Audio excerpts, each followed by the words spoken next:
জীবনে এমন কিছু মানুষ আসে যারা আমাদের সঙ্গে সারা জীবন থাকে না, কিন্তু তাদের স্মৃতি সারা জীবন আমাদের ভেতরে বেঁচে থাকে। কখনো কখনো আমরা যাকে সবচেয়ে বেশি ভালোবাসি তাকেই হারিয়ে ফেলি। তারপর সময় এগিয়ে যায়, জীবন নতুন পথে হাঁটতে শেখায়, নতুন মানুষ আসে, কিন্তু অতীত কি সত্যিই কখনো শেষ হয়ে যায়? আজকের গল্প এমন একজন মানুষের যে একসময় নিজের স্বপ্ন আর ভালোবাসার জন্য সবকিছু বাজি রেখেছিল, কিন্তু ভাগ্য তাকে এমন এক মোড়ে এনে দাঁড় করায় যেখানে তাকে বেছে নিতে হয় অতীতের অসমাপ্ত ভালোবাসা নাকি বর্তমানের শান্ত জীবন। স্বপ্ন, ভালোবাসা, বিচ্ছেদ আর দ্বিতীয়বার বাঁচতে শেখার এক অসাধারণ গল্প নিয়ে তৈরি হয়েছে মুসাফির ক্যাফে। তাহলে আর দেরি না করে চলো শুরু করা যাক মুসাফির ক্যাফে সিরিজের সম্পূর্ণ বাংলা এক্সপ্লেনেশন। গল্পের শুরু হয় সুন্দর পাহাড়ি শহর মুসৌরি থেকে। এখানে প্রীতি নামে এক তরুণীকে দেখা যায়, সে আর চন্দর মিলে মুসাফির ক্যাফে নামে একটি ক্যাফে চালায়। পাহাড়ের এক দারুণ লোকেশনে থাকা এই ক্যাফেটি পুরো মুসৌরিতেই ভীষণ জনপ্রিয়, তাই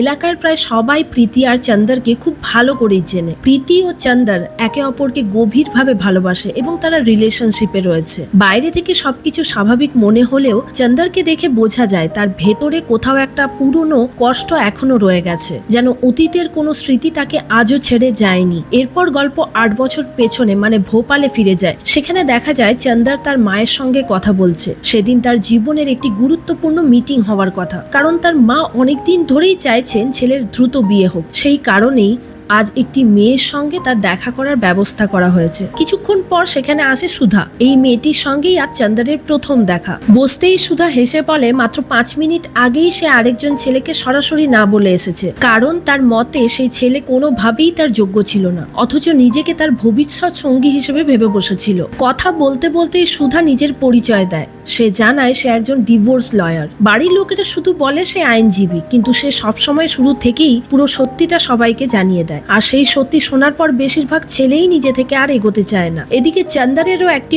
অদ্ভুত অভ্যেস আছে। সে যেখানেই যাক না কেন, রেস্টুরেন্ট বা ক্যাফে, নিজের কফি নিজেই বানিয়ে খেতে পছন্দ করে। তাই সেখানেও সে নিজের হাতে কফি তৈরি করে খায়। আস্তে আস্তে দুজনের মধ্যে কথাবার্তা বাড়তে থাকে। সুধা জানায় তার জীবনে কিছু বড় স্বপ্ন আছে, নিজের কেরিয়ারকে সে সবচেয়ে বেশি গুরুত্ব দেয়। তাই সে একের পর এক পাত্রের সঙ্গে দেখা করলেও কাউকেই পছন্দ করছে না, কারণ এখনো পর্যন্ত কেউই তার ভবিষ্যৎ পরিকল্পনার সঙ্গে মানিয়ে নিতে পারেনি। অন্যদিকে চন্দা নিজের সম্পর্কে জানায় সে একটি লজিস্টিক কোম্পানিতে চাকরি করে, বেশ কিছুদিন আমেরিকাতেও ছিল। ওখানের পরিবেশের সাথে খাপ খাওয়াতে পারেনি বলেই ইন্ডিয়া ফিরে এসেছে। এরপর তারা একসঙ্গে ভোপালের বিভিন্ন জায়গায় ঘুরে বেড়াতে থাকে। গল্প করতে করতে দুজনেই বুঝতে পারে একে অপরের সঙ্গ তাদের ভালো লাগছে। তবুও সুধা বেশিক্ষণ থাকতে পারে না, কারণ এরপর তার আরেকজন ছেলের সাথে দেখা করার কথা আছে, যাকে সে সম্ভবত নাই বলবে। তাই সে সেখান থেকে চলে যায়। গল্প আবার বর্তমান সময়ে ফিরে আসে। এবার দেখা যায় প্রীতির সঙ্গে দেখা করতে এসেছে রাহিল নামের একজন জনপ্রিয় লেখক।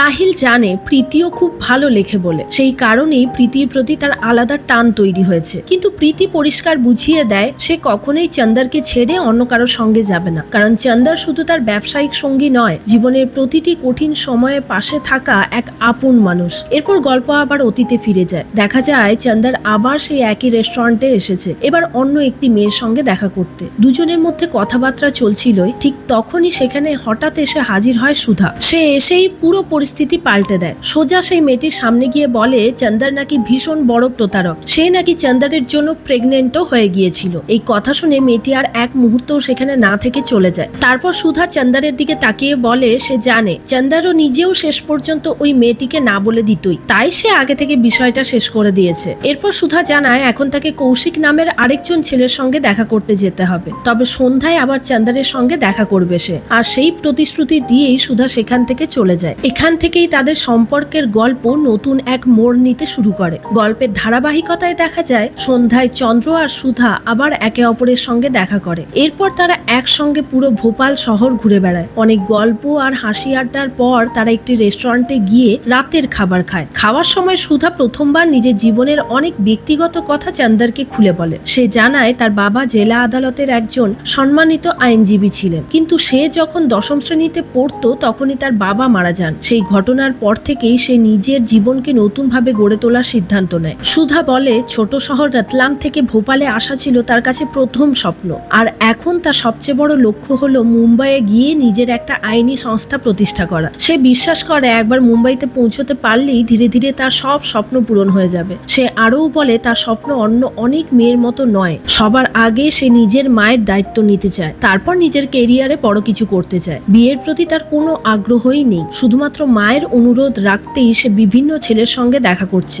এর বেশি কিছু নয়। কথা বলতে বলতে দুজনের মধ্যে অজান্তেই এক ধরনের টান তৈরি হতে থাকে, মনে হয় যেন তারা আরো কাছাকাছি চলে আসছে। কিন্তু ঠিক সেই মুহূর্তেই তারা নিজেদের সামলে নেয়। সেদিন গভীর রাতে প্রায় 2টোর সময় চান্দারের ফোন বেজে ওঠে। ফোন করেছে সুধা। সুধা জানায় তার রুমমেট গার্গীর সঙ্গে ভীষণ বড় ঝগড়া হয়েছে তার। সে রাগ করে বাড়ি ছেড়ে বেরিয়ে এসেছে, তাই চান্দার তাকে নিয়ে যাওয়ার জন্য সঙ্গে সঙ্গে বেরিয়ে পড়ে। সুধা বলে ঝগড়াটা এতটাই বড় হয়েছে যে সে আর গার্গীর কাছে ফিরতে চায় না, তবে তার বিশ্বাস গার্গী নিশ্চয়ই পরে ফোন করবে, আর যখন সে ফোন করবে তখন পরিস্থিতি শান্ত হলে সে ফিরে যাবে। চান্দার তখন সুধাকে নিজের বাসায় নিয়ে আসে। যদিও সেখানে কোনো মেয়ের থাকার নিয়মের বিরুদ্ধে ছিল, তবুও সে লুকিয়ে সুধাকে ঘরে ঢুকিয়ে দেয়। ঘরে ঢোকার পর সুধা মুচকি হেসে বলে সে ভেবেছিল চান্দার খুবই অগোছালো একজন মানুষ হবে হয়তো, কিন্তু এখন সে বুঝতে পারছে আসলে চান্দার মোটেও তেমন নয়। এরপর গল্প আবার বর্তমান সময়ে ফিরে আসে। এখানে দেখা যায় প্রীতি আর চান্দার একে অপরকে খুবই ভালোবাসে, তবে প্রীতি এটাও জানে যে চান্দারের অতীতে সুধা নামে একজন ছিল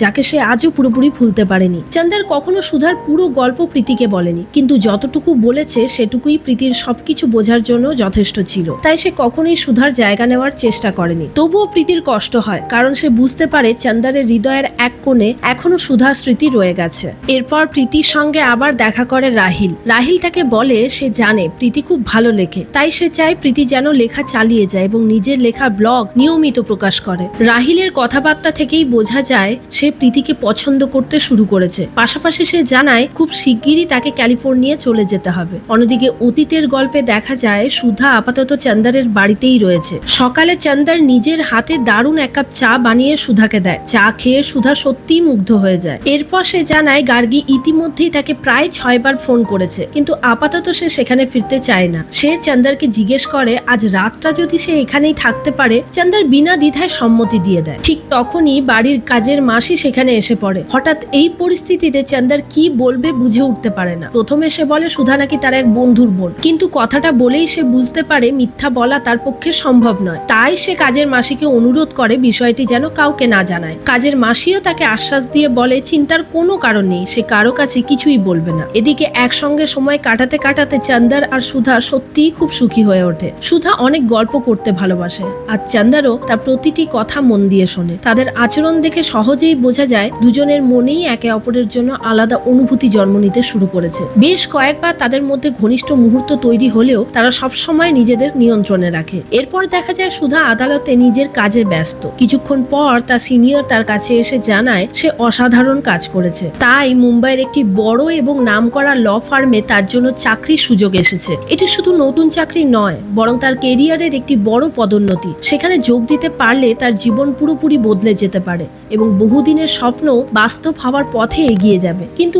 এই সুখবর শোনার পরও সুধা কিছুক্ষণ চুপ হয়ে যায়, কারণ এরই মধ্যে সে বুঝতে শুরু করে চান্দার তার কাছে শুধুই একজন পরিচিত মানুষ নয়, অজান্তেই সে চান্দারকে মন থেকে পছন্দ করতে শুরু করেছে। অন্যদিকে চান্দার অফিসের কাজে 2 দিনের জন্য ইন্দোরে চলে যায়। সেই সময় সুধা একাই চান্দারের বাড়িতে থাকে। এদিকে অফিসে চান্দারের সহকর্মীরাও লক্ষ্য করে আগের তুলনায় সে অনেক বেশি হাসি খুশি হয়ে গেছে। তারা নিজেরাই ধারণা করে নিশ্চয়ই তার জীবনে কোনো বিশেষ মানুষ এসেছে, না হলে একজন মানুষ এতটা বদলে যায় কিভাবে। চান্দারের অনুপস্থিতিতে একদিন সুধার চোখ পড়ে তার একটি ব্যক্তিগত ডায়েরির ওপর। কৌতূহলবশত ডায়েরি খুলে সে দেখতে পায় সেখানে চান্দার নিজের ভবিষ্যতের নানা স্বপ্ন লিখে রেখেছে। সেই লেখাগুলোর মধ্যে সবচেয়ে বেশি নজর কাড়ে একটি স্বপ্ন, একদিন নিজের একটি ক্যাফে খোলার ইচ্ছে। সেই ক্যাফের জন্য তখনও কোনো নাম ঠিক করা হয়নি। ডায়েরি পড়তে পড়তে সুধা হেসে বলে এই ক্যাফের নাম হওয়া উচিত মুসাফির ক্যাফে, অর্থাৎ বর্তমান সময়ে যে মুসাফির ক্যাফে প্রীতি আর চন্দর একসঙ্গে চালাচ্ছে সেই নামটি আসলে প্রথম দিয়েছিল সুধাই। এরপর গল্প আবার বর্তমানে ফিরে আসে। চন্দর লক্ষ্য করে প্রীতি আর রাহিলের মধ্যে বন্ধুত্ব দিন দিন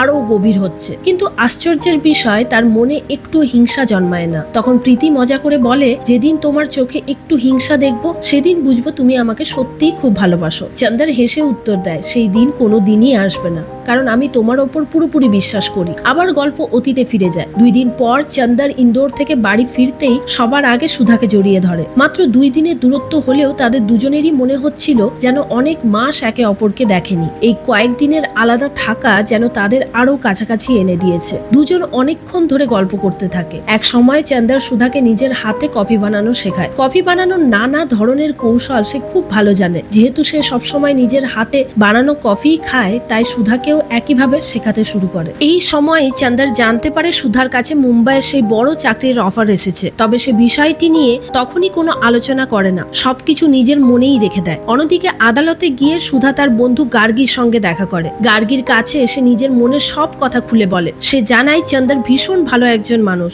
খুবই ভদ্র, যত্নশীল আর আন্তরিক। তার মনে হচ্ছে হয়তো এই মানুষটি তার জন্য তৈরি হয়েছে। সে আরও বলে তাদের মধ্যে এমন এক বন্ধন তৈরি হয়েছে যা প্রতিদিন আরো গভীর হচ্ছে, আর ধীরে ধীরে তারা দুজনেই একে অপরকে সত্যি ভালোবেসে ফেলেছে। এদিকে অফিসে চন্দরের বস তাকে জানায় কোম্পানির প্রয়োজনে তাকে দিল্লিতে বদলি হতে হবে, কিন্তু চন্দর সরাসরি জানিয়ে দেয় আপাতত সে ভোপাল ছেড়ে কোথাও যেতে চায় না, সম্ভব হলে অন্য কাউকে পাঠানো হোক। চন্দরের এই উত্তর শুনে তার বসও বুঝে যায় নিশ্চয়ই এমন কেউ আছে যার জন্য সে এই শহর ছেড়ে যেতে চাইছে না। এরপর একদিন চন্দর, সুধা আর গার্গী একসঙ্গে দেখা করে। গার্গী খুব অল্প সময়ে বুঝে ফেলে চন্দর আর সুধার সম্পর্ক আর শুধু বন্ধুত্বের মধ্যে সীমাবদ্ধ নেই, তারা দুজনেই একে অপরকে গভীরভাবে ভালোবাসতে শুরু করেছে। ঘোরাঘুরি শেষে তারা আবার চন্দরের বাড়িতে ফিরে আসে। সেখানে বসে চন্দর প্রথমবার নিজের অতীতের গল্প খুলে বলে। সে জানায় একসময় নেহা নামের একটি মেয়ের সঙ্গে তার দীর্ঘদিনের সম্পর্ক ছিল। ছোটবেলা থেকেই তারা একে অপরকে ভালোবাসতো, এমনকি বিয়ের কথাও ভেবেছিল। পরে নেহা বিদেশে পড়তে চলে যায়, তার পেছনেই চন্দরও আমেরিকায় যায়। সেই স্বপ্ন পূরণ করতে তার বাবাকে প্রায় 35 লাখ টাকা ঋণ নিতে হয়েছিল। চন্দর বিদেশে পড়াশোনা শুরু করে, কিন্তু সেখানে গিয়ে জানতে পারে নেহার জীবনে অন্য একজন মানুষ এসেছে। এই খবর তার জীবন পুরোপুরি বদলে দেয়। তবুও সে হাল ছাড়েনি, কঠোর পরিশ্রম করেছে, পড়াশোনা শেষ করেছে, চাকরিও করেছে। কিন্তু এক সময় তার মনে হয় সেখানে আর থাকার কোনো মানেই নেই। তাই সে ভারতে ফিরে আসে। দেশে ফিরে দেখে পরিবারের ওপর বিশাল ঋণের বোঝা। সেই কারণেই সে ভোপালে চাকরি শুরু করে এবং নিজের পরিশ্রমে ধীরে ধীরে বাবার নেওয়া পুরো ঋণ শোধ করে দেয়। পরদিন সকালে সুধা চন্দরকে একটি নতুন খবর দেয়। সে জানায় মুম্বাইয়ের যে চাকরির অফার এসেছিল সেটি আপাতত সাময়িকভাবে স্থগিত রাখা হয়েছে, অর্থাৎ এই মুহূর্তে তাকে কোথাও যেতে হচ্ছে না, সে এখনো ভোপালেই থাকবে। এই খবর শুনে চন্দরের মুখে অজান্তেই হাসি ফুটে ওঠে, কারণ তার মনেও তখন একটাই ইচ্ছে, সুধা যেন আরো কিছুদিন তার কাছে থাকে। এদিকে বর্তমান সময়ে দেখা যায় একদিন প্রীতি আর রাহিল একসঙ্গে ঘুরতে বের হয়েছে। ঘুরতে ঘুরতেই রাহিল প্রীতিকে বলে সে অনেকদিন ধরেই লক্ষ্য করেছে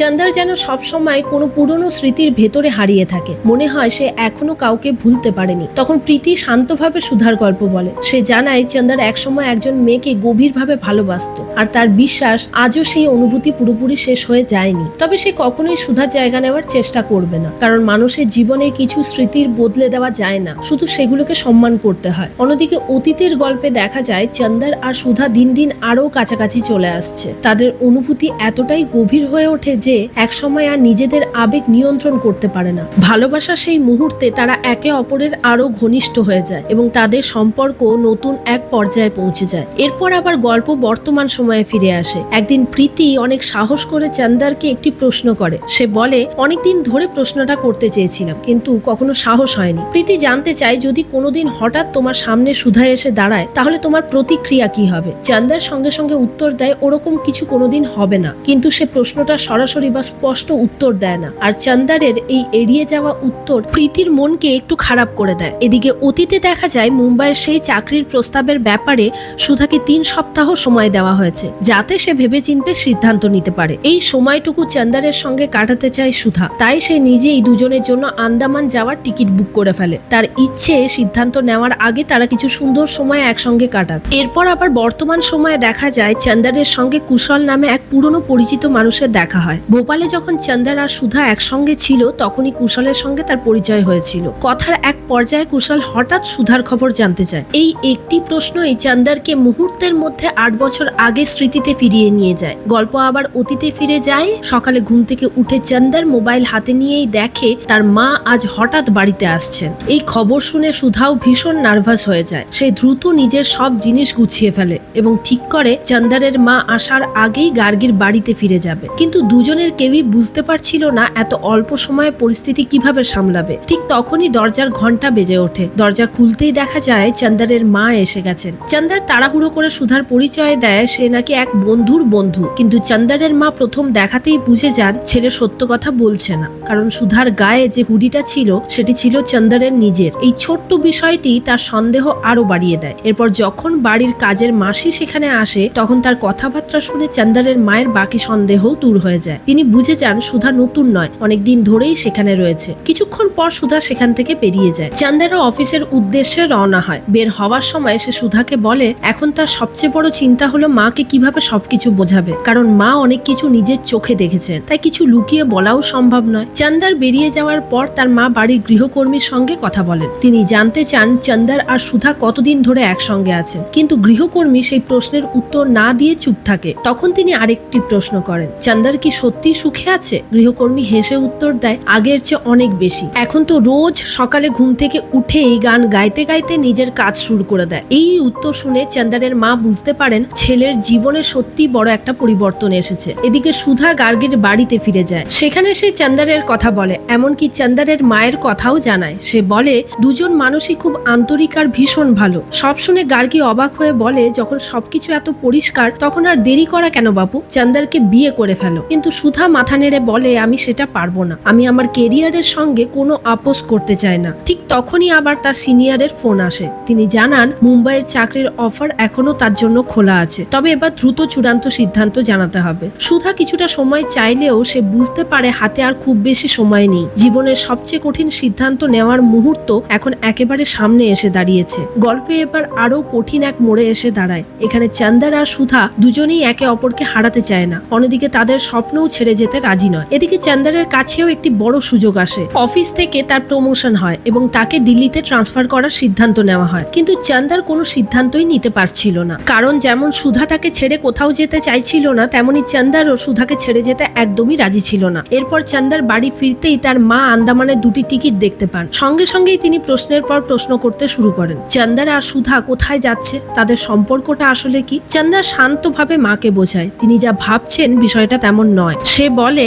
আমরা শুধু সাধারণ বন্ধুর চেয়ে একটু বেশি কাছের হয়েছি, কিন্তু আমাদের মধ্যে এখনো তেমন কিছু হয়নি। এরপর চন্দার পুরো ঘটনাটা সুধাকেও জানায়। সে বলে, আমি মায়ের কাছে কিছুই লুকাইনি, তুমি যেভাবে আমার বাড়িতে এসে উঠেছিলে সবটাই আমি খুলে বলেছি। শুধু এটুকু বলেছি যে আমাদের সম্পর্ক এখনো সে পর্যায়ে পৌঁছয়নি। তখন সুধা একটা বুদ্ধি দেয়। সে বলে, তোমার মা তো এখনো তোমার জন্য মেয়ে দেখবেন, তুমি সেগুলোতে গিয়ে দেখা করো, তাহলে উনিও বিশ্বাস করবেন যে আমাদের মধ্যে সিরিয়াস কিছু নেই। চন্দার প্রথমে একটু অস্বস্তি বোধ করলেও শেষ পর্যন্ত সুধার কথাই মেনে নেয়। এরপর সে একের পর এক অনেক মেয়ের সঙ্গে দেখা করতে যায়, কিন্তু প্রত্যেককেই কোনো না কোনো কারণে না করে দেয়। আর প্রতিবারই সে সেই অভিজ্ঞতার কথা এসে সুধাকে খুলে বলতো। অন্যদিকে বাইরে থেকে কিছু না বললেও সুধার ভীষণ খারাপ লাগতো। তার মনে ভয় কাজ করতো যদি কোনো একদিন চন্দার সত্যি অন্য কাউকে পছন্দ করে ফেলে। এর কিছুদিন পর চন্দারের মা আবারও ছেলের সঙ্গে কথা বলেন। তিনি বলেন, তোর তো কোনো মেয়েকেই পছন্দ হচ্ছে না, আমি জানি তুই শুধু সুধাকেই ভালোবাসিস। চন্দারও আর কিছুই লুকোয় না, সে স্বীকার করে, হ্যাঁ সুধা খুব ভালো মেয়ে, আমরাও একে অপরকে ভালোবাসি। তখন তার মা বলেন, যখন সবকিছু এত পরিষ্কার তখন আর দেরি করা কেন, বিয়েটা করে ফেল। কিন্তু চন্দার অসহায় গলায় জানায়, সমস্যাটা আমার নয়, সুধা বিয়ে করতে চায় না, ওর নিজের কেরিয়ার আছে, নিজের স্বপ্ন আছে, ও মায়ের সঙ্গে থাকতে চায়, আর আমি জানি না ওর জন্য আমাকে কতদিন অপেক্ষা করতে হবে। ছেলের কথা শুনে মা দীর্ঘশ্বাস ফেলে বলেন, এর আগেও তো তুই ভালোবেসে কষ্ট পেয়েছিস, তাই এবার সিদ্ধান্তটা খুব ভেবে চিনতে নিস। এদিকে গল্প আবার বর্তমান সময়ে ফিরে আসে। মুসাফির ক্যাফেতে একদিন একজন আঙ্কেলের আগমন হয়। চন্দার আর প্রীতি তাকে পরিবারের সদস্যের মতোই সম্মান করে, কারণ এই মুসাফির মুসাফির ক্যাফে গড়ে তুলতে সবচেয়ে বেশি সাহায্য তিনিই করেছিলেন। আঙ্কেল এসে জানান তিনি স্থায়ীভাবে ক্যালিফোর্নিয়া চলে যাচ্ছেন। যাওয়ার আগে নিজের বাড়িটা চন্দার আর প্রীতির হাতে তুলে দিতে চান, যাতে তারা সেটাকে অতিথিদের থাকার জায়গা হিসেবে ব্যবহার করতে পারে। কিন্তু খবরটা শুনে দুজনেরই মন খারাপ হয়ে যায়, কারণ তাদের সবচেয়ে কাছের মানুষদের একজন এবার তাদের ছেড়ে চলে যাচ্ছেন। অন্যদিকে সুধা নিজের শহর রাতলামে ফিরে যায়। বাড়ি ফিরতেই সুধার মা বুঝে যান মেয়ের জীবনে নিশ্চয়ই বিশেষ কেউ এসেছে। তখন সুধা আর কিছু লুকোয় না, সে চন্দারের কথা খুলে বলে, এমনকি তার ছবিও মাকে দেখায়। সব শুনে সুধার মা তাকে বোঝানোর চেষ্টা করেন। তিনি বলেন, তোর স্বপ্ন আছে, কেরিয়ার আছে, সবই ঠিক, কিন্তু যদি ছেলেটা সত্যি তোকে ভালোবাসে তাহলে তাকে হারিয়ে ফেলিস না, কারণ স্বপ্ন পরে আবার গড়া যায়, কিন্তু জীবনে একজন ভালো সঙ্গী পাওয়া খুবই কঠিন। কিন্তু সুধা নিজের সিদ্ধান্তে অটল থাকে। সে বলে, আমি আমার স্বপ্নের সঙ্গে কোনো আপোষ করব না, যে লক্ষ্য নিয়ে এতদূর এসেছি সেটা আমি অবশ্যই পূরণ করব। এরপর সুধা সরাসরি চন্দারের অফিসে তার সঙ্গে দেখা করতে যায়। সেখানে চন্দার জানায় তার প্রমোশন হয়ে গেছে, কিন্তু অফিস তাকে দিল্লি পাঠাতে চাইছে, তবু সে যেতে চায় না। চন্দার সোজাসুজি বলে, আমি তোমাকে ছেড়ে কোথাও যেতে চাই না। চন্দার নিজের মনের কথা এবার একদম খুলে বলে। সে জানায় এই চাকরিটাও তার আর ভালো লাগছে না। তার আসল স্বপ্ন হলো নিজের একটি ক্যাফে খোলা, আর সেই ক্যাফেটা হবে পাহাড়ের শহর মুসৌরিতে। সেখানেই সে সারা জীবন কাটাতে চায়। এরপর চন্দার নিজের স্বপ্নের ক্যাফেটা কেমন হবে সেটা খুব আবেগ নিয়ে সুধাকে বোঝাতে শুরু করে। ক্যাফের প্রতিটি ছোট বড় পরিকল্পনার কথা বলতে বলতে তার চোখে এক অন্যরকম উজ্জ্বলতা ফুটে ওঠে। সুধা বুঝতে পারে এই স্বপ্নটাই চন্দারের জীবনের সবচেয়ে বড় ভালোবাসা। তখন সুধা হঠাৎই বলে, আমাদের হাতে এখনো সময় আছে। আন্দামান যাওয়ার বদলে আমরা চাইলে এখনই মুসৌরি যেতে পারি। সেখানে তোমার স্বপ্নের ক্যাফের জন্য একটা ভালো জায়গাও খুঁজে দেখি, কারণ এই স্বপ্নটা পূরণ হওয়া খুবই জরুরি। চন্দারও সঙ্গে সঙ্গে রাজি হয়ে যায়। দুজনে পরিকল্পনা করে আর কিছুক্ষণ পরেই মুসৌরির উদ্দেশ্যে রওনা দেয়। অবশেষে তারা মুসৌরিতে গিয়ে পৌঁছয়। সেখানে তারা যে ঘরে ওঠে সেটি সেই আঙ্কেলেরই বাড়ি। সেই হোটেলে উঠে নিজেদের পরিচয় স্বামী স্ত্রী হিসেবেই দেয়। এখানেই আরেকটা বিষয় জানা যায়, আঙ্কেল এবং তার সঙ্গী কখনোই বিয়ে করেননি, কিন্তু বিয়ে ছাড়াই তারা বছরের পর বছর একে অপরকে গভীরভাবে ভালোবেসে একসঙ্গে জীবন কাটিয়ে দিচ্ছেন। এরপর গল্প আবার বর্তমান সময়ে ফিরে আসে। এখন সুধা মুম্বাইয়ে নিজের একটি সফল ল ফার্ম চালাচ্ছে। শুধু তাই নয়, খুব শিগগিরই সে সিঙ্গাপুরে স্থায়ীভাবে চলে যাবে। তবে যাওয়ার আগে তার একটাই ইচ্ছে, একবার মুসাফির ক্যাফেতে যাওয়া, সেই ক্যাফেটা নিজের চোখে দেখা, আর একবার অন্তত চন্দারের সঙ্গে দেখা করা। আবার অতীতের গল্পে ফিরে আসি। মুসৌরিতে চন্দার আর সুধা ক্যাফের জন্য একদম পারফেক্ট জায়গা খুঁজতে বেরোয়। ভালো লোকেশন খুঁজতে তারা প্রায় পুরো মুসৌরি শহর ঘুরে ফেলে। সেখানেই জানা যায় জীবনে এই প্রথম সুধা পাহাড়ে এসেছে, আর প্রথমবার পাহাড় দেখেই সে পাহাড়ে প্রেমে পড়ে যায়। চারপাশের সৌন্দর্য দেখে সুধা চন্দারকে বলে, তোমার স্বপ্নটা এতটা সুন্দর যে এটা শুনলে যে কেউ তোমার স্বপ্নের প্রেমে পড়ে যাবে। চন্দার তখন নিজের মনের আরেকটা ইচ্ছার কথাও বলে। সে চায় সুধা যেন এখানেই থেকে যায়। দুজনে একসঙ্গে মুসাফির ক্যাফে চালায় আর সারা জীবন এই পাহাড়েই কাটিয়ে দেয়। কিন্তু ঠিক তখনই সুধা এমন একটি কথা বলে যা শুনে সবকিছু বদলে যায়। সে জানায় মুম্বাইয়ের যে চাকরির অফারটা এসেছিল সে শেষ পর্যন্ত সেটা গ্রহণ করে ফেলেছে। সুধা বলে, অনেকদিন ধরে মনে হচ্ছিল আমি নিজের স্বপ্নের সঙ্গে আপোষ করছি, কিন্তু আর না, এবার আমি মুম্বাই যাব এবং নিজের স্বপ্নটা পূরণ করব। এই কথা শুনে চন্দার একেবারে ভেঙে পড়ে। তার সবচেয়ে বেশি কষ্ট হয় এই কারণে যে সুধা এত বড় সিদ্ধান্ত আগে কখনো তাকে জানায়নি। হঠাৎ করে সবকিছু বলে দেওয়ায় সে নিজেকে প্রতারিত মনে করতে থাকে। এরপর গল্প আবার বর্তমান সময়ে ফিরে আসে। এদিকে সেই আঙ্কেল আবার স্থায়ীভাবে আমেরিকায় চলে যাওয়ার প্রস্তুতি নিচ্ছেন। যাওয়ার আগে তিনি চন্দারকে খুব গুরুত্বপূর্ণ একটি কথা বলেন। তিনি বলেন, এবার সুধাকে ভুলে সামনে এগিয়ে যাও, এখন প্রীতি তোমার পৃথিবী। এরপর তিনি নিজের সঙ্গিনীর একটি আংটি চন্দারের হাতে তুলে দেন। আঙ্কেলের ইচ্ছে এই আংটি দিয়ে চন্দার যেন প্রীতিকে প্রপোজ করে এবং তারা দুজন সারা জীবন একসাথে কাটায়। বিদায়ের সময় আঙ্কেলের চোখেও জল চলে আসে, কারণ চন্দার আর প্রীতিকে তিনি নিজের পরিবারের সদস্যের মতোই ভালোবাসতেন। তাই তাদের ছেড়ে চলে যেতে তারও খুব কষ্ট হচ্ছিল। এরপর আবার গল্প অতীতে ফিরে যায়। মুসৌরি থেকে ফিরে চন্দার আর সুধা আবার ভোপালে আসে। সেখানে এসে চন্দার এমন এক সিদ্ধান্তের কথা জানায় যা শুনে সুধা পুরোপুরি অবাক হয়ে যায়। চন্দার বলে সে চাকরি ছেড়ে দিয়েছে, সে আর দিল্লি যাবে না, এমনকি আগের চাকরিতেও আর ফিরবে না। সে সুধাকে বলে, আমি তোমার সঙ্গে মুম্বাই যাব, তুমি তোমার চাকরি করবে আর আমি সেখানে গিয়ে নিজের জন্য নতুন একটা কাজ খুঁজে নেব। কিন্তু এই কথা শুনেই সুধা প্রচন্ড রেগে যায়। সে চন্দারকে বকতে শুরু করে এবং বলে, আমার জন্য নিজের স্বপ্ন নষ্ট করো না, তোমার মুসৌরি যাওয়া উচিত, সেখানে তোমার স্বপ্নের ক্যাফে খোলা উচিত, আর যদি সেটা নাই পারো তাহলে অন্তত দিল্লির চাকরিটা গ্রহণ করো। কিন্তু চন্দার শান্ত গলায় উত্তর দেয়, তোমার সঙ্গে সারাটা জীবন থাকবো, এটাও তো আমার একটা স্বপ্ন, সেই স্বপ্নটাও আমি পূরণ করতে চাই। অন্যদিকে সুধা কোনোভাবেই চায় না যে তার জন্য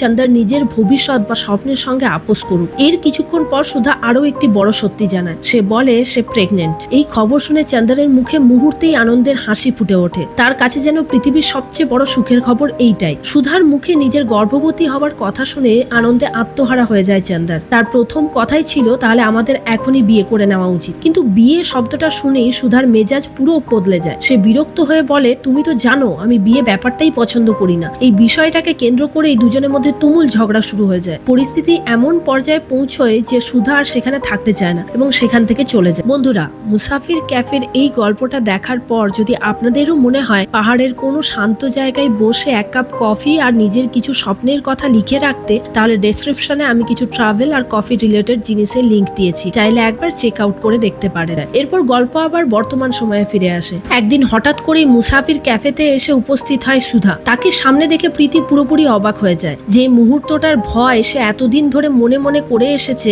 অবশেষে সেই মুহূর্তই তার সামনে এসে দাঁড়িয়েছে। যদিও প্রীতি আর সুধা আগে থেকেই একে অপরের সম্পর্কে জানতো, সুধাও ইতিমধ্যে প্রীতির সম্পর্কে অনেক কিছু জেনে ফেলেছিল। তাই প্রথম দেখাতেই তারা স্বাভাবিকভাবে কথা বলতে শুরু করে। প্রীতি জানায় কাল সকালেই ক্যাফেতে ফিরে আসবে চান্দার। তখন সুধা বলে অনেকদিন ধরে সে মুসাফির ক্যাফেতে আসতে চেয়েছিল, এমনকি 3 বার রিজার্ভেশনও করেছিল, কিন্তু প্রতিবারই শেষ মুহূর্তে সেটা বাতিল করে দিয়েছিল। এরপর প্রীতি খুব শান্তভাবে বলে, চান্দার আজও তোমাকে ভালোবাসে। এই কথা শুনে সুধা কিছুক্ষণ চুপ থাকে। তারপর বলে, আমার মনে হচ্ছে আমার এখান থেকে চলে যাওয়াই ভালো। আমি তোমাদের দুজনের জীবনের মাঝে এসে দাঁড়াতে চাই না। কিন্তু প্রীতি তাকে থামিয়ে দেয়। সে বলে, না, তোমার একবার চান্দারের সঙ্গে দেখা করতেই হবে, কারণ সেও তোমার সঙ্গে একবার দেখা করতে চায়। এরপর গল্প আবার অতীতে ফিরে যায়। সুধা জানায় যে প্রেগন্যান্সি টেস্ট নিয়ে এত ঝামেলা হচ্ছিল সেটি আসলে ভুল রিপোর্ট ছিল, কিন্তু রিপোর্ট ভুল হলেও তাদের ঝগড়া থামেনি, কারণ চান্দার বারবার বিয়ের কথা তুলছিল। সুধা রাগ করে বলে, আমি যদি সত্যিই প্রেগন্যান্ট হতাম তাহলে কি আমার সব স্বপ্ন সেখানেই শেষ হয়ে যেত?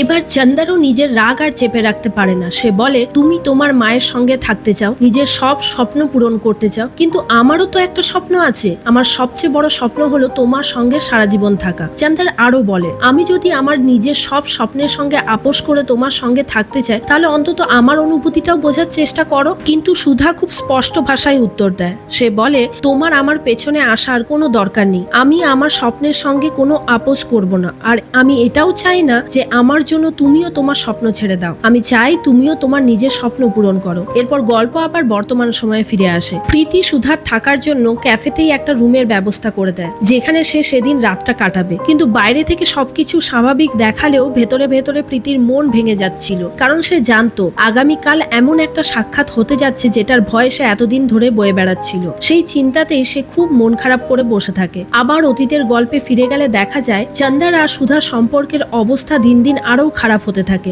সুধা আর কোনোভাবেই চান্দারের কথা শুনতে রাজি নয়, এমনকি সে সিদ্ধান্ত নিয়ে ফেলে আর চান্দারের সঙ্গে একসঙ্গে থাকবে না। অবশেষে সে চান্দারের বাড়ি ছেড়ে চলে যায়। চান্দার শেষবারের মতো তাকে থামানোর চেষ্টা করে। সে বলে, আমি তোমাকে ভীষণ ভালোবাসি, হয়তো জীবনে কোনোদিন তোমাকে ভুলতে পারবো না। সুধার চোখেও তখন ভালোবাসা ছিল। সে স্বীকার করে, আমিও তোমাকে ভালোবাসি, কিন্তু নিজের স্বপ্ন ছেড়ে দিতে পারবো না। প্রথম দিনই আমি তোমাকে এই কথাটা বলেছিলাম। এই কথাগুলো বলেই সুধা চান্দারকে ছেড়ে চলে যায়। এরপর গল্প আবার বর্তমান সময়ে ফিরে আসে। চান্দার অবশেষে মুসাফির ক্যাফেতে ফিরে আসে। প্রীতি তাকে জানায় সুধা ইতিমধ্যেই এখানে এসেছে। এই খবর শুনেই চান্দার বলে, আমি ওর সঙ্গে দেখা করতে চাই না, কিন্তু প্রীতি তাকে বোঝায়, একবার অন্তত দেখা করো, এই দেখা হওয়াটা খুব দরকার। শেষ পর্যন্ত প্রীতির কথাই মেনে নেয় চান্দার। পুরো 8 বছর পর দুজন আবার মুখোমুখি দাঁড়ায়। এত বছরের দূরত্বের পরও একে অপরকে দেখে দুজনের চোখেই এক অদ্ভুত আনন্দ আর আবেগ ফুটে উঠেছিল। আবার অতীতে ফিরে গেলে দেখা যায় সুধা নিজের বাড়িতে ফিরে এসেছে। তারপর থেকেই চান্দার একের পর এক ফোন করতে থাকে, কিন্তু সুধা একটি ফোনও রিসিভ করে না। পরে জানা যায় চান্দার প্রচুর মদ খেয়ে ফেলেছিল। সেই নেশার মধ্যেই সে বারবার ফোন করছিল। মোবাইলে যোগাযোগ না হওয়ায় সে শেষ পর্যন্ত সোজা বাড়ির ল্যান্ডলাইনে কল করে। ফোনটি রিসিভ করেন সুধার মা। চান্দার তখন তাকে বোঝানোর চেষ্টা করতে থাকে। সে বলে, আসলে সুধা নিজের মায়ের কারণেই জীবনে এগিয়ে যেতে পারছে না। এরপর আমরা আবার অতীতে সেই ঘটনায় ফিরে যাই। সেদিন চান্দার বুঝতেই পারেনি যে ফোনে তার বলা প্রতিটি কথাই আসলে সুধা শুনছিল। নেশাগ্রস্ত অবস্থায় চান্দার এমন অনেক কথা বলে ফেলেছিল যেগুলো সুধার স্বপ্ন আর লক্ষ্যকে ছোট করে দেখানোর মতো শোনাচ্ছিল। আর এ কারণেই সুধা ভীষণ রেগে যায়। সে চান্দারকে ধমক দিয়ে বলে, মদ খেয়ে আমার বাড়িতে ফোন করে এসব আজে বাজে কথা বলছো? আজ থেকেই আমাদের সবকিছু শেষ। আজকের পর আর কখনো আমাকে ফোন করার চেষ্টা করবে না। এতেই তাদের সম্পর্কের শেষ দরজাটাও চিরদিনের জন্য বন্ধ হয়ে যায়। এরপর গল্প আবার বর্তমানে ফিরে আসে। বহু বছর পর মুখোমুখি বসে চান্দার আর সুধা শান্তভাবে কথা বলতে শুরু করে। সুধা জানায় খুব শিগগিরই সে সিঙ্গাপুরে চলে যাচ্ছে, তাই জীবনের এই নতুন অধ্যায় শুরু করার আগে সে শেষবারের মতো সে মুসাফির ক্যাফে দেখতে চেয়েছিল। এর আগে বহুবার এখানে আসার পরিকল্পনা করেছিল, তিনবার বুকিংও করেছিল, কিন্তু প্রতিবারই কোনো না কোনো কারণে আসা হয়নি। চান্দারের সঙ্গে কথা বলতে বলতে সুধার মনে হয় এই মানুষটা আর আগে সেই ভাঙা কষ্টে ডুবে থাকা চান্দার নেই। সে যেন নিজেকে নতুন করে খুঁজে পেয়েছে। তার চোখে এখন শান্তি, আত্মবিশ্বাস আর জীবনের নতুন মানে ফুটে উঠছে। চান্দারকে এভাবে দেখে সুধার সত্যিই ভালো লাগে। তবে তাদের শেষ বিচ্ছেদের স্মৃতি দুজনের মনে আজও গভীর অনুশোচনা হয়ে দাঁড়িয়ে রয়েছে। সুধা আবেগ নিয়ে বলে, আমি কখনো ভাবিনি আমাদের গল্পটা এভাবে শেষ হয়ে যাবে। চান্দার মৃদু হেসে উত্তর দেয়, পুরনো গল্প শেষ হয় বলেই নতুন গল্প শুরু করার সুযোগ আসে। এরপর সুধা এমন একটি কথা জানায় যা এতদিন কেউ জানতো না। সে বলে, হয়তো তোমার মনে নেই, কিন্তু আমি একবার মুসাফির ক্যাফেতে এসেছিলাম আমাদের বিচ্ছেদের প্রায় 3 বছর পর। তখন দেখলাম তুমি আর প্রীতি একসঙ্গে খুব সুখে আছো। তোমাদের সেই সুখের মাঝে আমি কোনোভাবেই ফিরে এসে ঝড় তুলতে চাইনি, তাই কাউকেই কিছু না বলে চুপচাপ ফিরে গিয়েছিলাম। সুধার কথা শুনে চান্দারও নিজের মনের গোপন কথাটা জানায়। সে বলে, শুধু তুমিই নাও, আমিও একবার মুম্বাইয়ে গিয়েছিলাম। দূর থেকে দেখেছিলাম তুমি নিজের স্বপ্ন পূরণ করে কতটা খুশি, তাই তোমার সামনে আর যায়নি। ভেবেছিলাম আমার উপস্থিতি তোমার জীবনে আবার অকারণে ঝড় তুলবে। আর সেদিন তোমার বাড়িতে মদ্যপ অবস্থায় ফোন করার ঘটনাটা মনে পড়লেই নিজের উপর এতটাই লজ্জা হতো যে আর কখনো তোমার সামনে দাঁড়ানোর সাহস পাইনি। তখন সুধা হালকা হেসে বলে, ঘটনাটা অতটা খারাপ ছিল না মা, তোমার কথাগুলো একটুও খারাপভাবে নেননি। এরপর সুধা আরো একটি কষ্টের খবর জানায়। সে বলে, তার মা আর এই পৃথিবীতে নেই, এখন সে একেবারেই একা। পাশাপাশি সে জানায় বিনীত নামে তার একজন পার্টনার আছে, যার সঙ্গে খুব শিগগিরই সে সিঙ্গাপুরে চলে যাবে। অন্যদিকে ঠিক এই সময় প্রীতি নিজের ঘরে ছিল। হঠাৎ চান্দারের কোর্টে হাত দিতে গিয়ে সে একটি আংটি খুঁজে পায়। আংটিটি দেখেই প্রীতি বুঝে যায় চান্দার খুব সম্ভবত তাকে প্রপোজ করার প্রস্তুতি নিয়েছিল। এদিকে চান্দার আর সুধাকে আমরা দেখতে পাই তারা হোমস্টেতে ফিরে এসেছিল। সুধা তখন তাকে জানায়, কাল সকালে আমি চলে যাচ্ছি, তোমরা ভালো থেকো। এরপরে তারা একে অপরকে জড়িয়ে ধরে। চান্দার তখন বলে, এবারও তুমি পালিয়ে যাওয়ার চেষ্টা করছো তাই না? চান্দার আবার জিজ্ঞাসা করে, তুমি এখানে কেন এসেছিলে সুধা, সত্যি করে বলো তো। সুধা বলে, আমার কিছু একটা রয়ে গিয়েছিল। চান্দার তখন বলতে থাকে, শেষবার যখন তুমি চলে যাওয়ার সময় বলেছিলে সত্যিকারের ভালোবাসা আমাদের জন্য সঠিক, এটা তোমাকে কে বলেছে? সেদিন আমার উত্তরটা না শুনেই তুমি চলে গিয়েছিলে। সে সুধাকে বলতে থাকে, দেখো আমি কোনটা সঠিক কোনটা ভুল এসব বুঝি না, আর ভালোবাসার ক্ষেত্রে তো এসব বোঝার প্রশ্নই ওঠে না। সুধা তখন তাকে বলতে থাকে, চান্দার প্লিজ অন্য কোনো ডিসিশন নিও না। চান্দার বলে, তোমার যখন মন চায় তুমি আসো, যখন মন চায় চলে যাও। আর কত সহজেই বলে দাও যে কোনো কিছু পরিবর্তন করার আর কোনো দরকার নেই। সব সময় এই সিদ্ধান্ত তুমি একা কিভাবে নিতে পারো? এবার এই সিদ্ধান্ত কোনোভাবেই আমি মানব না।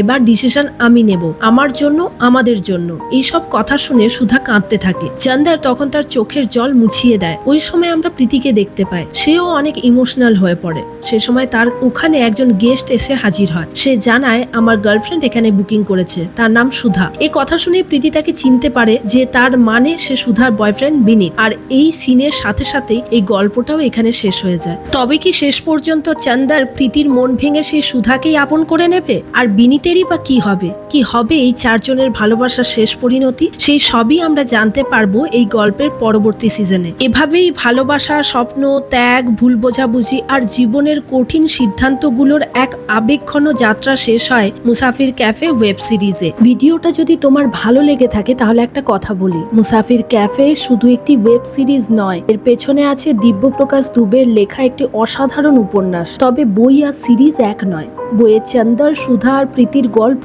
তাদের অনুভূতি এবং সম্পর্কের গভীরতা আরও সুন্দরভাবে তুলে ধরা হয়েছে। এমনকি বইয়ের শেষটাও সিরিজের থেকে আলাদা। তাই যদি তুমি গল্পটার আসল অনুভূতি জানতে চাও তাহলে বইটা একবার পড়ে দেখতে পারো। আমি নিচের ডেসক্রিপশনে মুসাফির ক্যাফের হিন্দি এবং ইংরেজি 2 সংস্করণের অ্যাফিলিয়েট লিংক দিয়ে রেখেছি। তোমার যেটা সুবিধা সেটাই নিতে পারো। বইটি পড়ে তোমাদের কেমন লাগলো সেটা কমেন্টে অবশ্যই জানিও। আজ তাহলে আসি, দেখা হচ্ছে নেক্সট কোনো ভিডিওতে। Thanks for watching.